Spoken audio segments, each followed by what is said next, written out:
പല വിവാദ തീരുമാനങ്ങളെടുത്ത് ജനങ്ങളുടെ പ്രതിഷേധത്തിന് കാരണമായ ഭരണകൂടമാണ് ലക്ഷദ്വീപിലുള്ളത്. അവർ എടുക്കുന്ന തലതിരിഞ്ഞ തീരുമാനങ്ങൾ ജനങ്ങൾക്കെതിരാണ്, ജനങ്ങൾക്ക് വലിയ ബുദ്ധിമുട്ടുണ്ടാക്കുന്നതാണ്. ഇപ്പോഴിതാ ഒരു പുതിയ തീരുമാനമായി ലക്ഷദ്വീപ് ഭരണകൂടം വന്നിരിക്കുകയാണ്. അവിടെ എല്ലാ ബുധനാഴ്ചയും വാഹനങ്ങൾ നിരത്തിലിറക്കാൻ പാടില്ല എന്നാണ് ഇപ്പോൾ പ്രഖ്യാപിച്ചിരിക്കുന്നത്. അത് ജനങ്ങളെ മൊത്തത്തിൽ ബാധിച്ചിരിക്കുകയാണ്. അവിടെയുള്ള സംഘടനകളെല്ലാം തന്നെ സമരത്തിന് ഇറങ്ങിയിരിക്കുകയാണ്. ഈ ഘട്ടത്തിൽ നമ്മളോടൊപ്പം ഈ കാര്യത്തെക്കുറിച്ച് സംസാരിക്കാനായി എത്തിയിട്ടുള്ളത് ലക്ഷദ്വീപിലെ സോഷ്യൽ വർക്കറായ, മുമ്പ് സമാജ്വാദി പാർട്ടിയുടെ ഇലക്ഷനിൽ നിന്ന മൂന്നാം സ്ഥാനത്തെത്തിയ, അവിടെ മത്സരിച്ച് മൂന്നാം സ്ഥാനത്തെത്തിയ, അതേപോലെ SLPയുടെ ജോയിന്റ് കോർഡിനേറ്ററായ, SLFിൻ്റെ ജോയിന്റ് കോർഡിനേറ്ററായ, അതായത് സേവ് ലക്ഷദ്വീപ് ഫ്രണ്ടിൻ്റെ ജോയിന്റ് കോർഡിനേറ്ററായ സയ്യിദ് മുഹമ്മദ് കാസിമാണ്. അദ്ദേഹത്തെ മറ്റൊരു പേരുമുണ്ട്, കോമളം കാസിം. നമസ്കാരം. നമസ്കാരം. അതായത് ഇപ്പോൾ താങ്കൾ അവിടെ ലക്ഷദ്വീപിനെ കുറിച്ച് കൃത്യമായി അറിയുന്ന ഒരാളായിട്ടാണ് ഞാൻ മനസ്സിലാക്കുന്നത്. താങ്കൾ എത്ര കാലമായി ലക്ഷദ്വീപില്? ലക്ഷദ്വീപിൽ ഞാൻ വിദ്യാർത്ഥിയായിരുന്ന കാലം മുതൽക്കേ ലക്ഷദ്വീപുമായിട്ട് ബന്ധപ്പെട്ട് വിദ്യാർത്ഥി രാഷ്ട്രീയത്തിലും ഉണ്ടായിരുന്നു.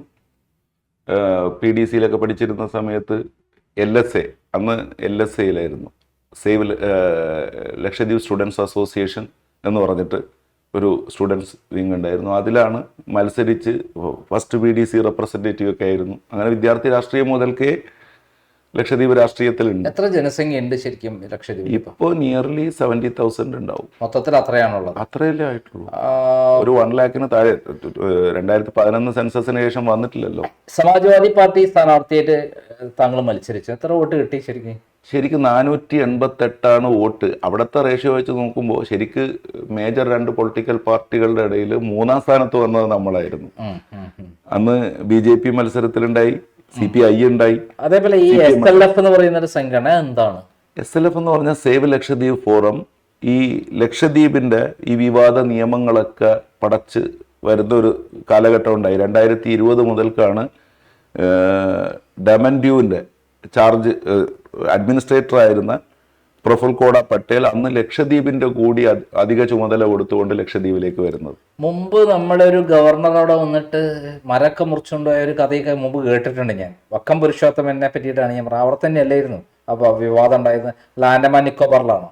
അത് ആൻഡമാൻ നിക്കോബർ, ഇവിടെയല്ല, ലക്ഷദ്വീപല്ല. എന്തായാലും ശരി, ഇപ്പോൾ അവിടെ ഒരു വിവാദ തീരുമാനമുണ്ടായി. എല്ലാ ബുധനാഴ്ചയും വാഹനങ്ങൾ പുറത്തിറങ്ങാൻ പാടില്ല എന്നുള്ളതാണ് പറഞ്ഞത്. എന്താണ് അതിന് കാരണം? അതിന്റെ പിന്നിലുള്ള രഹസ്യം എന്താണ്? അതിന്റെ പിന്നിലെ ചേതവികാരം എന്താണ്? അതിന്റെ നേട്ടം ആരാണ് ഉദ്ദേശിക്കുന്നത്? ഇവിടുത്തെ ഈ വിവാദങ്ങൾ എന്ന് പറയുന്നത് ഈ കഴിഞ്ഞ 5 വർഷമായിട്ട് വിവാദങ്ങളുടെ ഘോഷയാത്രയാണ്. ശരിക്കും പറഞ്ഞാൽ അവരിപ്പോ ഈ ഒരു പുതിയ ഓർഡർ ഇപ്പൊ പറഞ്ഞല്ലോ, 1 day നോ വെഹിക്കിൾ ഡേ ആയിട്ട് പ്രഖ്യാപിച്ചു. അവര് നോ വെഹിക്കിൾ ഡേ ആക്കുന്നതിന് അവർ കൊടുക്കുന്ന എക്സ്പ്ലനേഷൻ ലക്ഷദ്വീപിലുള്ള ജനങ്ങളുടെ ആരോഗ്യം സംരക്ഷിക്കാനാണെന്നാണ്. ലക്ഷദ്വീപിലുള്ള ജനങ്ങളുടെ ആരോഗ്യ സംരക്ഷണം 5 വർഷമായിട്ടുള്ളത് കൃത്യമായിട്ട് എടുത്ത് പരിശോധിച്ചാൽ ലക്ഷദ്വീപിലെ ജനങ്ങളുടെ ആരോഗ്യം എത്രത്തോളം സംരക്ഷിച്ചു എന്ന് മനസ്സിലാവും. 0 കോവിഡ് ആയിരുന്നു ലക്ഷദ്വീപിൽ. ഇതിന് 0 കോവിഡ് ആയിരുന്നു. ദിനേശ്വർ ശർമ്മ എന്ന് പറയുന്ന അഡ്മിനിസ്ട്രേറ്റർ ഉണ്ടായിരുന്ന സമയത്ത് 0 കോവിഡ് ആയിട്ട് ഗ്രീൻ സോൺ. ഒരാൾക്കും കോവിഡ് ഉണ്ടായിരുന്നില്ല. ആ സമയത്തിലാണ് 2020 ഈ പറയുന്ന പുതിയ അഡ്മിനിസ്ട്രേറ്റർ ചാർജ് എടുക്കുന്നത്. ചാർജ് എടുത്തത് പ്രഫുൽ കോട പട്ടേൽ, ഗുജറാത്തുകാരനാണ് പുള്ളിയാണ് ഇപ്പോഴത്തെ അഡ്മിനിസ്ട്രേറ്റർ. കഴിഞ്ഞ 5 വർഷമായിട്ടും പുള്ളി തന്നെയാണ്. പുള്ളി ചാർജ് എടുത്തിട്ട് ആദ്യം തന്നെ വന്ന് ഈ 0 കോവിഡിന്റെ സിസ്റ്റം മൊത്തം അങ്ങോട്ട് മാറ്റി, ക്വാറന്റൈൻ സിസ്റ്റം ഒക്കെ മാറ്റി മൊത്തമായിട്ട് വ്യാപകമായി. കൊറോണ ആദ്യമായിട്ട് സ്റ്റാർട്ട് ചെയ്തു. അങ്ങനെ ലക്ഷദ്വീപിലെ ജനങ്ങൾക്ക് നല്ല ആരോഗ്യ സംരക്ഷണം ആദ്യം തന്നെ കിട്ടി. അത് കഴിഞ്ഞിട്ട് 3000-ഓളം ആളുകളെ ജോലിയിൽ നിന്ന് പിരിച്ചുവിട്ടു. ജോലിയിൽ നിന്ന് പിരിച്ചു വിടുന്നതും അവർ ചിലപ്പോൾ ഉദ്ദേശിക്കുന്ന അവർ പണിയെടുത്ത് ആരോഗ്യം പോകണ്ടെന്ന് വിചാരിച്ചിട്ടാണോ എന്നറിയില്ല. അങ്ങനെ ആ 3000-ഓളം ആളുകളെ ജോലിയിലുണ്ടായിരുന്ന അവരുടെ ജോലിയും പിരിച്ചുവിട്ടു. ഈ താൽക്കാലിക ജീവനക്കാരും അതുപോലെ കോൺട്രാക്ട് അടിസ്ഥാനത്തിലുള്ള ആളുകളെയൊക്കെ പിരിച്ചുവിട്ടു. അത് കഴിഞ്ഞിട്ട് ലക്ഷദ്വീപ് എന്ന് പറഞ്ഞാൽ സാറിന് ഇപ്പോൾ കണ്ടിട്ടുണ്ടാവും, ഇന്ത്യയുടെ ഭൂപടം എടുത്ത് ചെറുതാക്കി വെച്ചാൽ അറബിക്കടലല്ലാതെ ലക്ഷദ്വീപ് കാണില്ല. കുറച്ചും കൂടി വലിപ്പം കൂട്ടിയാൽ 4 കുത്ത് കാണാം. ഇത്രയും ചെറിയൊരു ദ്വീപ് എന്ന് പറഞ്ഞാൽ ലാൻഡ് ഏരിയ വളരെ കുറവാണ്. ഈ ഉള്ള ലാൻഡ് ഏരിയയുടെ പകുതിയോളം വരുന്നത് പണ്ടാരൻ ലാൻഡ് കാറ്റഗറിയിലാണ്. ഈ പണ്ടാരൻ ലാൻഡ് പ്രത്യേക പ്രൊട്ടക്ഷൻ നമുക്ക് ലക്ഷദ്വീപുകാർക്ക് നൽകിക്കൊണ്ട് ഇന്ത്യയുടെ ബോർഡർ പ്രദേശവുമാണ്, സ്ട്രാറ്റജിക് ഇമ്പോർട്ടൻസ് ഉള്ള സ്ഥലമാണ്. അതുകൊണ്ട് അവിടുത്തെ ലാൻഡുകളൊക്കെ അവിടുത്തെ ജനങ്ങളെ കൂടി കോൺഫിഡൻസിൽ എടുക്കുന്നതിന്റെ ഭാഗമായിട്ട് പ്രസിഡന്റ് ഓഫ് ഇന്ത്യ 1965 തന്നെ ലക്ഷദ്വീപുകാർക്ക് വേണ്ടി തന്നെ മാറ്റിവെച്ചുകൊണ്ട് പ്രത്യേക നിയമം ഇറക്കി അവർക്ക് വേണ്ടി സംരക്ഷിച്ചു വെച്ചിരിക്കുന്ന ഭൂമി. അതിൽ ജന്മം ലാൻഡും ഉണ്ട്, പണ്ടാരൻ ലാൻഡും ഉണ്ട്. പണ്ടാരൻ ലാൻഡ് എന്ന് പറഞ്ഞാൽ അവകാശം ഇന്ന രീതിയിൽ ഞങ്ങൾ കയ്യാളി വന്നതാണെന്ന് കാണിക്കാൻ രേഖയില്ലെങ്കിൽ മാത്രമാണ് പണ്ടാരൻ ലാൻഡിലേക്ക് പോകുള്ളൂ, ഇല്ലെങ്കിൽ നമ്മുടെ ആണെന്നാണ് റെഗുലേഷനിൽ തന്നെ പറയുന്നത്. അതിലെ ഈ 50% ലാൻഡ് പിടിച്ചെടുക്കുന്ന പണ്ടാരൻ ലാൻഡിന്റെ പ്രശ്നമാണ് രണ്ടാമത്തെ പ്രശ്നം. കാരണം ലക്ഷദ്വീപുകാർ ഈ ഭൂമിയൊക്കെ നോക്കി തെങ്ങൊക്കെ കയറി തേങ്ങയൊക്കെ ഇട്ട് അവരുടെ ഭൂമി പരിപാലിച്ച് കഷ്ടപ്പെട്ട് അവരുടെ ആരോഗ്യം പോകണ്ടെന്ന് വിചാരിച്ചിട്ടായിരിക്കും ആരോഗ്യ സംരക്ഷണം നടത്തിയതാണ്. അങ്ങനെ പണ്ടാരൻ ലാൻഡ് പിടിച്ചെടുക്കൽ. പിന്നെ ഏറ്റവും വലിയ വിവാദം എന്ന് പറയുന്നത് LDAR എന്ന് പറയുന്ന കരട് രേഖ കൊണ്ടുവന്നു, ലക്ഷദ്വീപ് ഡെവലപ്മെന്റ് അതോറിറ്റി റെഗുലേഷൻ. ഈ പണ്ടാരൻ ലാൻഡിൽ പുറമെയാണ് 50% ഈ പണ്ടാരൻ ലാൻഡ് എന്ന് പറയുന്ന കാറ്റഗറി ലക്ഷദ്വീപുകാരൻ്റെ അല്ല, അത് ഞങ്ങളുടെയാണെന്ന് പറഞ്ഞിട്ട് ഗവൺമെന്റിന്റെ പാർട്ടാക്കി മാറ്റാൻ വേണ്ടിയിട്ടാണ് അദ്ദേഹത്തിന്റെ ഒരു ശ്രമം. അത് കഴിഞ്ഞിട്ട് പുള്ളി കൊണ്ടുവരുന്ന ഒരു നിയമം എന്ന് പറയുന്നത് നമ്മളെ അരവിന്ദ് കെജ്രിവാൾ അടക്കം വന്ന് ട്വിറ്ററിൽ ട്വീറ്റ് ചെയ്തിട്ടുണ്ടായിരുന്നു. സ്വന്തം ജന്മം ഭൂമി അടക്കം ഡെവലപ്മെന്റൽ ആക്ടിവിറ്റീസിന് വേണ്ടി ഉപയോഗിക്കാനുള്ള ഭൂമിയാക്കി മാറ്റാനുള്ള വിചിത്ര നിയമവുമായിട്ട് പ്രഫുൽ കോട പട്ടേൽ എന്ന് പറഞ്ഞ അദ്ദേഹം വരെ അന്ന് ട്വീറ്റ് ചെയ്തതാണ്. അത് സാറിനൊക്കെ കേട്ടിട്ടുണ്ടാവും ആ സമയത്ത്. അങ്ങനെ നമ്മുടെ സ്വന്തം ജന്മം ഭൂമിയായിട്ട് കിടക്കുന്ന ഈ 50% ഭൂമിയിൽ 3 വർഷത്തേക്ക് ബിൽഡിംഗ് കൺസ്ട്രക്ഷനുള്ള അനുമതി തരും. ഈ 3 വർഷത്തിനുള്ളിൽ ഡെവലപ്മെന്റ് അതോറിറ്റി തീരുമാനിക്കും ഇവർക്ക് ആ വീട് കൊടുക്കണോ വേണ്ടയോ എന്ന്. ഡെവലപ്മെന്റ് അതോറിറ്റി പറയുന്നു ഇവിടെ ഒരു ഡെവലപ്മെന്റ് വരുത്തണം, ഇവരുടെ വീട് ഒഴിപ്പിക്കണം എന്ന് പറഞ്ഞാൽ 3 വർഷം കഴിഞ്ഞാൽ നീ താമസിക്കുന്ന വീടായാലും ഒഴിഞ്ഞു പോയിക്കൊള്ളണം, ഇല്ലെങ്കിൽ 20,000 രൂപ വരെ ഫൈൻ ഈടാക്കും. ആ ഫൈൻ പേടിച്ച് അവൻ ചാടി പുറത്തേക്ക് ഇറങ്ങുന്ന രീതിയിലേക്കുള്ള നിയമം കൊണ്ടുവന്നു. അതും ആരോഗ്യ സംരക്ഷണം. ശരിക്കും പറഞ്ഞാൽ ഇപ്പോൾ ഡോക്ടർ CG റോയിയൊക്കെ ആത്മഹത്യ ചെയ്ത കഥകളൊക്കെ കേൾക്കുന്ന സമയത്ത് നമുക്കറിയാം ഫിനാൻഷ്യൽ ഒരു ലോസ് വരുമ്പോഴാണ് ആളുകളുടെ ആരോഗ്യം വല്ലാണ്ട് പോകുന്നത്. ഇവിടെ ലക്ഷദ്വീപുകാരുടെ എല്ലാ ഫിനാൻസും കട്ട് ചെയ്ത് നിർത്തിയിട്ട് അവർക്ക് ആരോഗ്യം ഉണ്ടാവണം എന്ന് ആഗ്രഹിക്കുന്ന ഒരു അഡ്മിനിസ്ട്രേഷന്റെ മുമ്പിൽ ഇപ്പോൾ പുതുതായിട്ട് വന്നിരിക്കുന്ന ഒരു തീരുമാനമാണ് ഒരു ദിവസം മൊത്തമായിട്ടും ലക്ഷദ്വീപുകളിൽ നോ വെഹിക്കിൾ ഡേ. പക്ഷെ അന്ന് അതിലൊരു ക്ലോസ് വെച്ചിട്ടുണ്ട്, എമർജൻസി വെഹിക്കിൾ ഓടാം. ഈ എമർജൻസി എമർജൻസി അതാണ് സാറേ ഇവിടുത്തെ ഏറ്റവും വലിയ ഇതിന്റെ രഹസ്യം കിടക്കുന്നത്. എമർജൻസി വെഹിക്കിൾ ഓടാം, മെഡിക്കൽ എമർജൻസി ഓടാം. എമർജൻസി മാത്രമല്ല, എമർജൻസി, മെഡിക്കൽ എമർജൻസി. എമർജൻസി എന്ന് ഇവർ ഉദ്ദേശിക്കുന്നത് ഗവൺമെന്റിന്റെ പർപ്പസ് ഒക്കെയാണ്. മെഡിക്കൽ എമർജൻസി വേറെയുണ്ട്. ഇങ്ങനെയുള്ള വാഹനങ്ങൾ, അതുപോലെ ഡിസേബിലിറ്റി ഉള്ള ആളുകൾക്ക്, അവർക്ക് മൂവ് ചെയ്യാൻ പറ്റാത്ത ആളുകളാണെങ്കിൽ അവരുടെ വാഹനങ്ങൾ ഒഴിച്ച് ബാക്കി എല്ലാ വാഹനങ്ങളും നിർത്തലാക്കി. സാർ ഈ അടുത്ത കാലത്ത് കേട്ടിട്ടുണ്ടാവും ലക്ഷദ്വീപിൽ എയർ ആംബുലൻസ് ആണ് നിർബന്ധമായിട്ടും വേണ്ട ആംബുലൻസ്. അതിൽ 2 എണ്ണം എയർ ആംബുലൻസ് ആയിട്ടും 1 എണ്ണം ലോ ആൻഡ് ഓർഡർ പർപ്പസിന് എന്നാണ് അഡ്മിനിസ്ട്രേഷൻ പറയാറുള്ളത്. 3 ഹെലികോപ്റ്ററാണ് ഞങ്ങൾക്കുള്ളത്. ഈ അടുത്ത കാലത്ത് ശബരിമലയിലേക്ക് നമ്മുടെ പ്രഫുൽ കോട പട്ടേൽ ലക്ഷദ്വീപിന്റെ എയർ ആംബുലൻസ് ഉപയോഗിച്ചാണ് പോയത്. ഇപ്പൊ ഞാൻ പറയുന്നു എയർ ആംബുലൻസ് ആണ് ഉപയോഗിച്ച് പോയത്. അപ്പൊ അഡ്മിനിസ്ട്രേഷന്റെ ഭാഗത്തു നിന്ന് തരാൻ പോകുന്ന ഡെഫിനിഷൻ എന്തായിരിക്കും? അത് ഞങ്ങളുടെ ലോ ആൻഡ് ഓർഡർ ആവശ്യങ്ങൾക്ക് വേണ്ടി തന്നതാണ്. സാറേ ഞാൻ ഒരൊറ്റ കാര്യം ചോദിച്ചോട്ടെ, ഈ ആംബുലൻസ് ആയിട്ട് നമ്മൾ പരിണമിപ്പിക്കാൻ ഉദ്ദേശിച്ചിരിക്കുന്ന ഒരു ഹെലികോപ്റ്റർ ഉണ്ടെന്ന് ഇരിക്കട്ടെ, അതിനെന്തൊക്കെ ഫെസിലിറ്റി വേണം? ഇരിക്കുന്ന സീറ്റ് ആയിരിക്കും ആംബുലൻസിൽ ഉണ്ടാവുക. ഇവർ 3 ഹെലികോപ്റ്ററും സീറ്റ് പിടിപ്പിച്ചു വെച്ചിരിക്കുകയാണ്. കാരണം ഇതിന് ആർക്കും പറയാൻ പറ്റരുത് ഇത് ഏതാണ് ഇതിൽ എയർ ആംബുലൻസ്, ഏതാണ് ഇതിൽ ലോ ആൻഡ് ഓർഡറിന് വേണ്ടി ഉപയോഗിക്കേണ്ട ആംബുലൻസ് എന്ന് തിരിച്ചറിയരുത്. ഈ എയർ ആംബുലൻസ് ഇങ്ങനെ ഉപയോഗിച്ചതടക്കം ഈ അടുത്ത കാലത്ത് അദ്ദേഹം പോയിക്കോട്ടെ, എത്രയോ ആളുകൾ തീർത്ഥാടന കേന്ദ്രങ്ങളിലേക്കൊക്കെ ഇപ്പോൾ നമ്മൾ ഹജ്ജിന് പോകുമ്പോഴും ശബരിമലയിലേക്ക് പോകുമ്പോഴും അതൊക്കെ തീർത്ഥാടന കേന്ദ്രങ്ങളാണ്. അവിടേക്കൊക്കെ എത്രയോ ആളുകൾ നടന്നു വന്നിട്ടാണ്. കാരണം ആ പുണ്യം കരഗതമാക്കുന്നതിന് വേണ്ടി നടന്നു പോകുന്ന സമയത്ത് അദ്ദേഹത്തിന്റെ സ്വന്തം വണ്ടി ഉപയോഗിച്ച് പോകാമല്ലോ. അറ്റ്ലീസ്റ്റ് ലക്ഷദ്വീപിലെ എത്രയോ ആളുകൾ അന്നത്തെ ദിവസം ചിലപ്പോൾ മരിച്ചിട്ടുണ്ടാവും. മരണം അവിടുത്തെ പ്രശ്നമല്ല, ലക്ഷദ്വീപിൽ തന്നെ അന്വേഷിച്ചാൽ മതി. എപ്പോഴായാലും ഇവാക്യുവേഷനും ഇപ്പോൾ ഒരു പുതിയ നിയമം ഉണ്ടാക്കി വെച്ചോ, അതും ഈ പുതിയതായിട്ട് വന്ന നിയമത്തിലുണ്ട്. ഒരു ഡോക്ടറെ സർട്ടിഫൈ ചെയ്താൽ പോരാ, ഇയാൾക്ക് സുഖമില്ല എന്ന് പറഞ്ഞിട്ട് അവിടുത്തെ ലോക്കൽ ഒരു ഡോക്ടർ സർട്ടിഫൈ ചെയ്താൽ ഹെലികോപ്റ്റർ വരില്ല, അയാളെ കൊച്ചിയിലേക്ക് എത്തിക്കില്ല. കൊച്ചിയിലേക്ക് എത്തണമെങ്കിൽ ഇവിടെ നിന്ന് ഡോക്ടർ ആദ്യം കവറത്തിയിലേക്ക് അറിയിച്ചാൽ കവറത്തിയിൽ ഒരു മെഡിക്കൽ ബോർഡ് ഉണ്ട്. മെഡിക്കൽ ബോർഡ് തീരുമാനിക്കണം ഇയാൾ രോഗിയാണ്. ഇയാൾ നിർബന്ധമായിട്ടും കൊച്ചിയിലേക്ക് പോകണമെന്നുള്ള കാര്യം തീരുമാനിക്കേണ്ടത് അയാളെ ചെക്ക് ചെയ്ത ഡോക്ടറാണ്. ഈ 4 പേർക്ക് എന്തിനാ വെച്ചു കൊടുത്തിരിക്കുന്നത്? ഈ ലോ ആൻഡ് ഓർഡർ എന്ന് പറഞ്ഞിട്ട് കാണിച്ച ഒരു ഹെലികോപ്റ്റർ മാത്രമല്ല, കലക്ടർക്ക് വേണ്ടി വന്ന വേറൊരു ഹെലികോപ്റ്ററും അഡ്മിനിസ്ട്രേറ്റർക്ക് വേണ്ടി വന്ന വേറൊരു ഹെലികോപ്റ്ററും ഇനി ഏതെങ്കിലും ഉദ്യോഗസ്ഥ മേലാളന്മാർക്ക് വേറൊരു ഹെലികോപ്റ്ററും ആണെങ്കിൽ 3 ചിലപ്പോൾ ഓട്ടത്തിലായിരിക്കും. ആ സമയത്ത് ഏതെങ്കിലും ഒരു രോഗി മരിക്കാൻ പോകുന്നുണ്ടെങ്കിൽ ഇവർ പറയും അത്ര വലിയ നിർബന്ധമുള്ള കേസൊന്നും അല്ലല്ലോ. അത് അവർക്ക് തീരുമാനിക്കാനുള്ളത് നീതിയാണോ? അവിടുത്തെ ഡോക്ടർ തീരുമാനിച്ചാൽ പറയുക ഇന്ന രീതിയിൽ ഇന്ന പ്രശ്നങ്ങൾ ഇയാൾക്കുണ്ട്, ഇന്ന ഫൈൻഡിങ്സ് ഞാൻ ചെയ്തിട്ടുണ്ട്, അതുകൊണ്ട് ഉടനടി ഹെലികോപ്റ്റർ വരണം എന്ന് പറഞ്ഞാൽ ഹെലികോപ്റ്റർ പറക്കണം.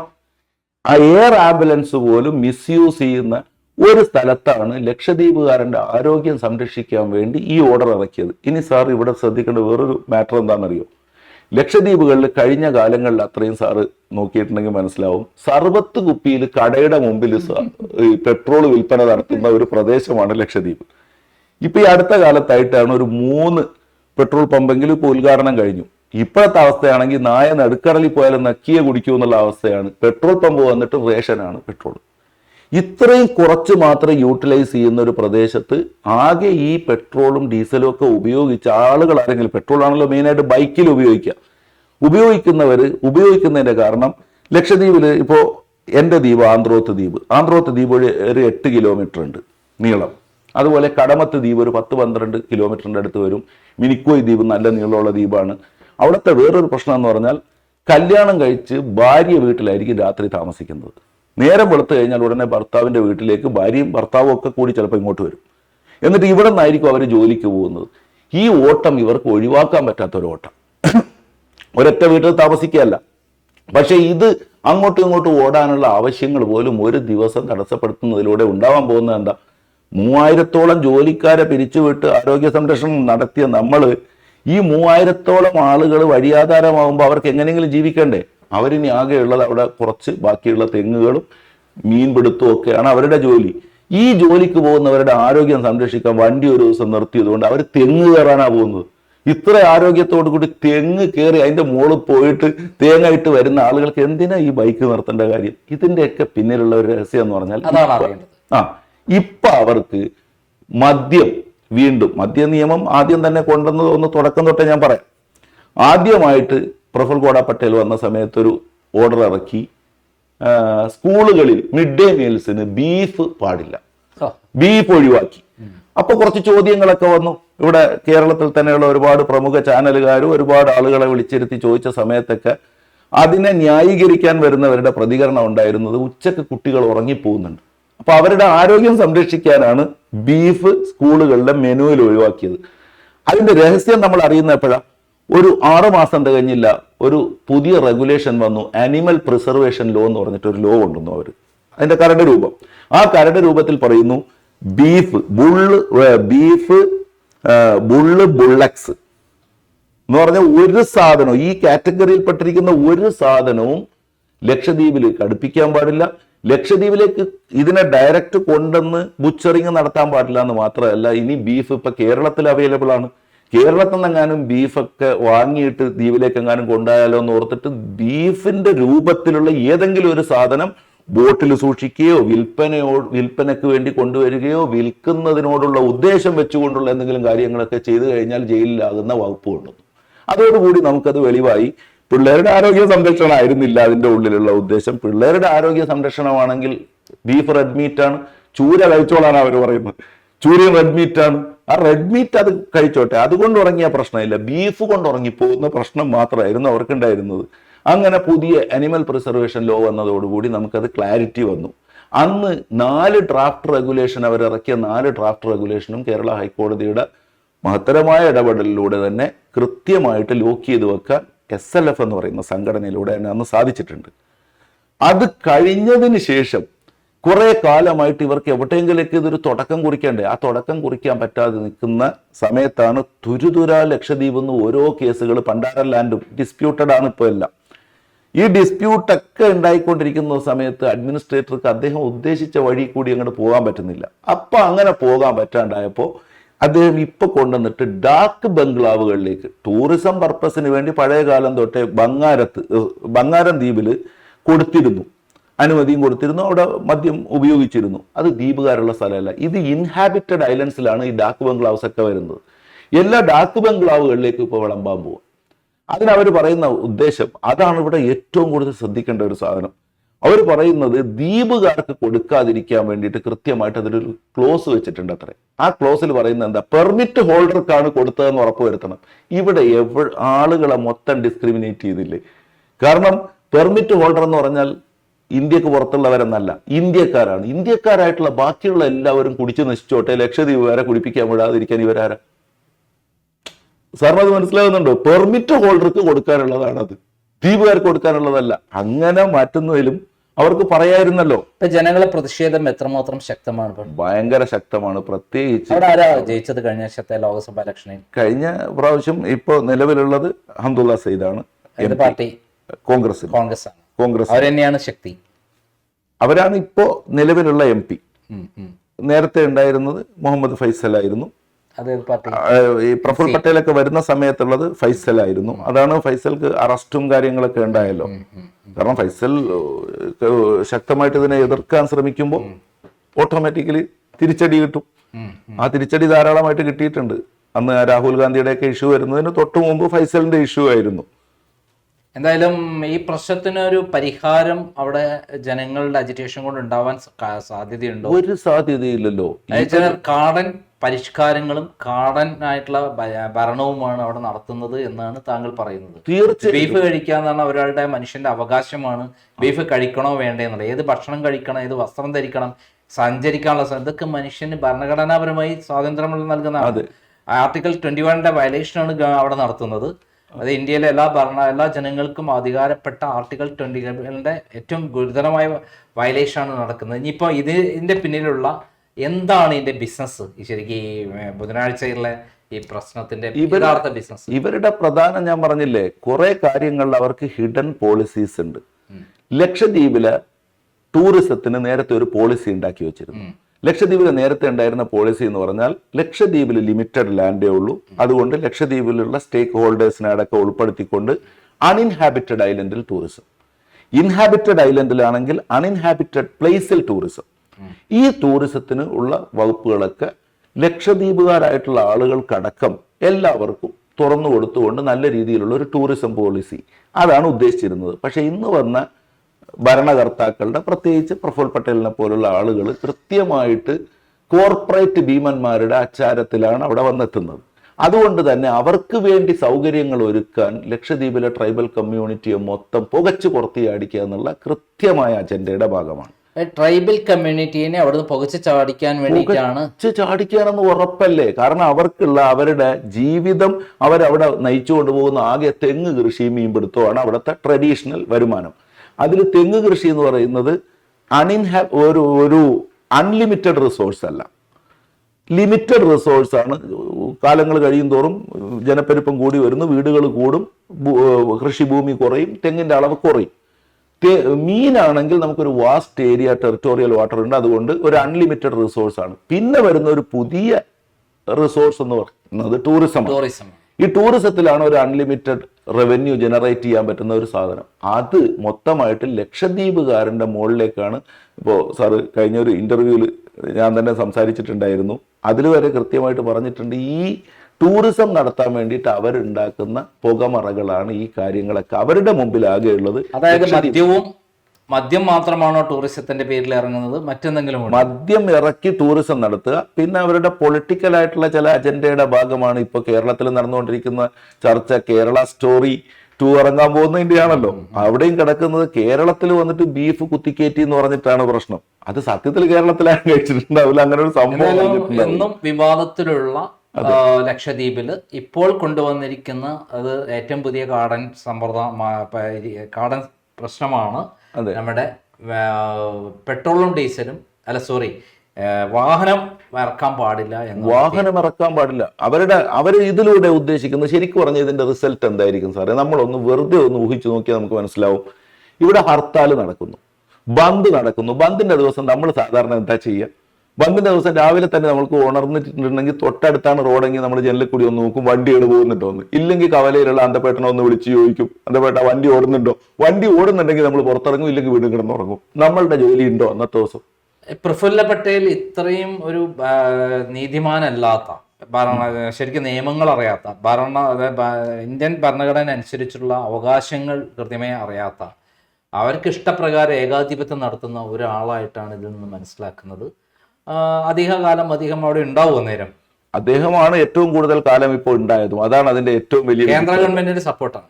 കൃത്യമായിട്ടും കേന്ദ്ര ഗവൺമെന്റിന്റെ ഒരു ഹിന്ദുത്വ അജണ്ട അവിടെ നടപ്പിലാക്കുന്നുണ്ട്. ആ അജണ്ടയുടെ ഭാഗമാണെന്ന് കൃത്യമായിട്ട് പറയാൻ പറ്റുന്ന ഒരു കാര്യമാണല്ലോ ബീഫ് നിരോധനം. ബീഫ് ആരെങ്കിലും ലക്ഷദ്വീപിൽ ആരെങ്കിലും ബീഫ് ഞങ്ങളെ കഴിപ്പിച്ചു അവരെ കഴിപ്പിച്ചു എന്ന് പറയാനുണ്ടോ? ഇവിടെ പ്രത്യേകിച്ചും ലക്ഷദ്വീപിലെ ഏറ്റവും മുസ്ലിങ്ങളുള്ള സ്ഥലത്ത് 100% അവിടെ 98% അത് അടിച്ചേൽപ്പിച്ചാൽ അത് തീർച്ചയായിട്ടും അവർക്ക് തിരിച്ചടിയാകും അറിഞ്ഞിട്ട് പോലും ഇങ്ങനെ കാണിക്കുന്നത് ശരിക്കും ദ്രോഹിക്കും. അവരുടെ ദ്രോഹത്തിന് ഞാൻ പറഞ്ഞില്ലേ, ഒരു ലക്ഷ്യം, ഒരു വെടിക്ക് 2 പക്ഷി എന്നുള്ളതാണ് അവരുടെ ലക്ഷ്യം. ഒന്ന്, ലക്ഷദ്വീപുകാരെ എല്ലാ സ്ഥലത്തും സാമ്പത്തികമായിട്ടും മാനസികമായിട്ടും ഒക്കെ തളർത്തിക്കളയുക. സാമ്പത്തിക തളർച്ചയാണ് അവരുടെ ചെറുകിട ജോലികൾ പോലും വലിച്ചെറിഞ്ഞ് അവരെ ഒഴിവാക്കി. 2500ഓളം സ്ഥിര പോസ്റ്റ് ഇത് അബോളിഷ് ചെയ്യാൻ പോകുന്നു. ഇനിയില്ല, അതുമില്ല. വളർന്നു വരുന്ന തലമുറ പഠിച്ച് വളർന്നാൽ അവർക്ക് ജോലി വേണ്ട, അതൊന്നുമില്ല. എന്തായാലും വളരെ ഗുരുതരമായ ഒരു പ്രശ്നമാണ് ലക്ഷദ്വീപിൽ ഉണ്ടായിട്ടുള്ളത്. അവിടെ വാഹനങ്ങൾ ഇറക്കാൻ പാടില്ല എന്ന് പറഞ്ഞിരിക്കുന്നു എല്ലാ ബുധനാഴ്ചയും. അതേപോലെ ബീഫ് കഴിക്കരുതെന്ന് പറഞ്ഞുള്ള ഓർഡർ ഉണ്ടാക്കിയിരിക്കുന്നു. ഇതെല്ലാം എവിടെ എത്തിച്ചേരുന്നു നമുക്ക് അറിയില്ല.